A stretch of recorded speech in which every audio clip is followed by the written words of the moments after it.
Hello and welcome to the July 29th edition of the Gold, Goats, and Guns Market Review. This is a Sunday report, so we're going to have some more longer-term discussions about where things are going. I've got some interesting discussion on the gold and U.S. Treasury markets. I also have some very interesting commentary on what's happening in Bitcoin and others. So let's get right to it. All right. So the BRICS summit just happened, and interestingly enough, who was there but Turkish President Recep Tayyip Erdogan. And this picture is being plastered all over foreign media. This picture of Modi clasping Putin on the back while he shakes hands with Erdogan, whom everyone who's followed this story for a long time is convinced that Putin saved Erdogan's life during the 2016 coup attempt against him. So, and with Erdogan, I can't say Erdogan, sorry, Erdogan consolidating power in a way that doesn't play well in Western media, and I'm not saying that I'm a big fan of Erdogan or anything, and the country under significant hybrid war attack, from my perspective, from the United States. This moment where he defies the U.S. directly by going to the BRICS summit and talking about effectively becoming a member is enormous. And you have to understand that in my mind, while Modi is front and center in this picture, and while India and China have been having very high-level talks, which no one ever expected. They had major talks between finance and foreign ministers recently. I think the defense ministers are supposed to be getting together. That the world is changing, no matter how much we all focus on the machinations and the daily verbal spew from Donald Trump. And don't get me wrong, I like Donald Trump's verbal spew. I just think that it is, at the end of the day, verbal spew. So this is all very interesting. But Erdogan is not to be trusted in any way. He has his foot in every door. And I think the man must be a spider, because he has his feet in at least 4 or 5 different doors. And I'd say 8. Yeah, spider more than goat. So there you go. I want you to watch Turkey very carefully. All right, so we also had the GDP numbers hit this week, and they were very good.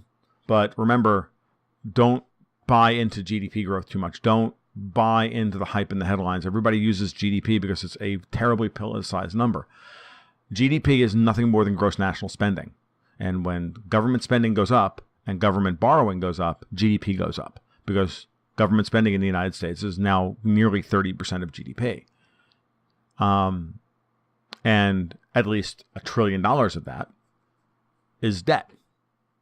So lop that off the top, lop it off cumulatively going back, 10 to 12 years now, and U.S. GDP, real GDP that we have, borrowed for, is very, very vulnerable at some point. Not right now, but at some point.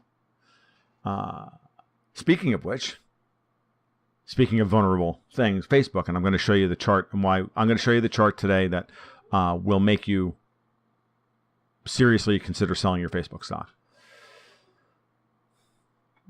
Facebook has been revealed to be not only an Orwellian panopticon designed from the ground up to steal your data, use you as a product, and have the government keep tabs on you and attempt to program your responses to world events. Facebook was built on cheap access, or easy access to cheap Fed credit. The TFANGs, Tesla, Facebook, Apple / Amazon, Netflix, and others have been driving and Google have been driving valuations in the stock market for a long time, and a lot of that has to do with their ability to raise an unbelievable amounts of equity at very, very low prices, or sell lots of equity or sell debt at incredibly low prices. Their cost of capital, their WACC, their weighted average cost of capital, incredibly low during the years of the Fed's QE program. And it was designed that way on purpose. It was designed to create this social media mechanism of control because they were losing control of other areas. It was one of the side benefits of what the Fed did. It was absolutely seized upon by people like David Brock and George Soros and others and Goldman Sachs and the rest of them. The money was flowing in, and a lot of people were living or have been living, on a kind of false prosperity where they got addicted to Facebook while not actually doing any real work. And Facebook has now decided to abuse half of their customers, thinking that their platform is indispensable. And now they can dictate terms to the sovereign consumer. And they're finding out very quickly in the West, in particular, that that's not the case. It's going to be very interesting going forward. Mark Zuckerberg sold $3.5 billion worth of stock after he testified on Congress. Facebook, in the same quarter, bought back $3.2 billion of its own stock. Zuckerberg just cashed out with your money, folks. All right. And the last thing I want to talk about is what I'm going to get to when we get to the chart slide, which is going to start right now, which is that we have record short positions in both U.S. 10-year notes and gold. And I'm going to go over this quick, but these are charts that I cribbed from Zero Hedge. I should actually give them credit, but their credit where credit is due. I got these from Zero Hedge. I'll put a link to the description, to the article I got these from in the description of the video down below. But this is net euro-dollar speculative positioning. This is aggregate 10-year future complex net speculative positioning. What we're talking about here is the specs, the hedge funds, are tremendously short U.S. Treasuries. Now, when a market is this short, that's a setup for a rally. The same thing over here in gold. You'll notice going back. This is a huge chart, man. This chart goes back to 2011. This chart goes back to 2006. Okay, and we can see that as the short positions rose in gold, that's what started to create tremendous price. Now we had some tremendous we've had since then during the gold bear market, we have had tremendous volatility in the net speculative short positions. And notice how wild the gyrations have been relative to the past. Okay, where it took very little money going short to fuel a massive rally in gold. Now we're looking at these incredible whipsaws, creating, well, effect is almost nothing. But the big question is, we're now breaking out of this pattern and going even higher. Is that going to be the catalyst to finally take gold higher? I don't know, but I can tell you that they're pushing prices down, just like they're trying to push 10-year yields up, because the Fed keeps talking about raising rates, which is why we're seeing this. And we had a weak close in gold this week. And but we still didn't get a violation of last week's low. We still didn't get a violation of the support at 1208, which is not shown on the chart. It goes back farther than this. And so gold is in a very interesting position right now. And I want you to watch it. I'm not sure that we have a bottom forming, but the potential, what's the word I'm looking for? I just drew a blank. Not potential, but the conditions for a bottom in gold are here. So now let's look at Facebook. And this is going to be an advanced chart read here on Facebook. So earlier in the year, Facebook was rallying just like everything else. And then we threw this 2-bar reversal early in the year. And this would be on the Cambridge Analytica stuff, right? And we got a move back to support at around $150, right? The support here, right? This was $150 was a previous high. Then it tread water for a couple of months and then put in a low and then burst higher up towards 200. But so the 150 would be a natural support area. What was previously resistance is now support. Kind of classic chart reading. But this is a 2-bar monthly reversal. Remember, this is a monthly chart of Facebook. This is not a weekly chart. This is not a daily chart. This is the monthly chart. All right. So when you look at it, this is also a quarterly reversal because that's January, February, March. And that's going to be a close below these 3 months here. So this is also a quarterly reversal. Very, very important. But the thing is, that quarterly reversal here was then not beat by this 3-month rally because we didn't close above that high there. We closed just below it. And notice how there's this huge run into the peak just before the earnings report the other day. And it's been happening on low volume. This is low average volume. As this has gone higher, notice how volume in Facebook has been drying up.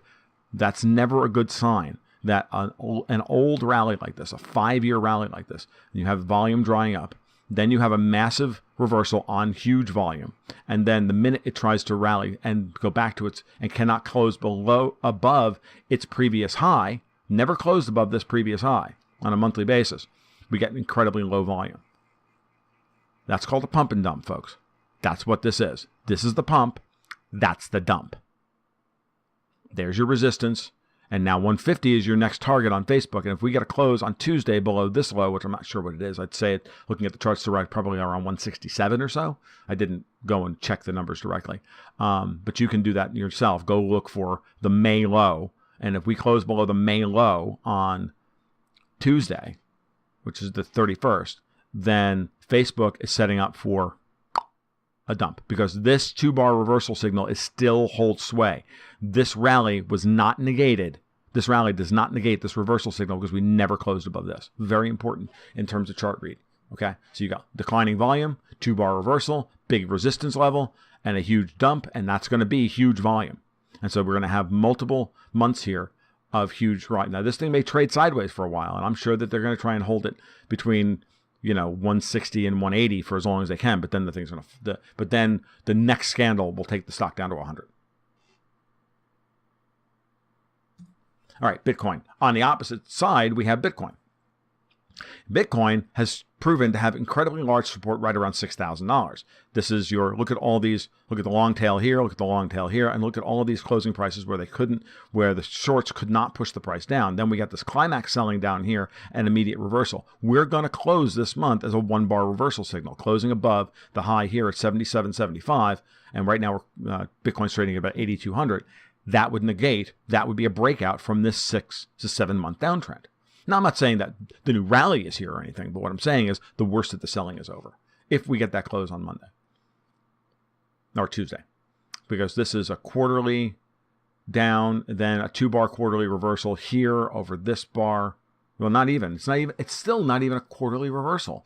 That's the amazing thing. If I were to throw this out as a quarterly chart, here's Q3, this is Q2, this is Q1, and this is Q4 from last year. So if this is your last uptrend, this is the low that needed to be violated on a quarterly basis within 2 bars to say that the rally was over. It has not happened. And then we're getting a rally in Q3, which is telling us that Q3 is setting up for a move above this high.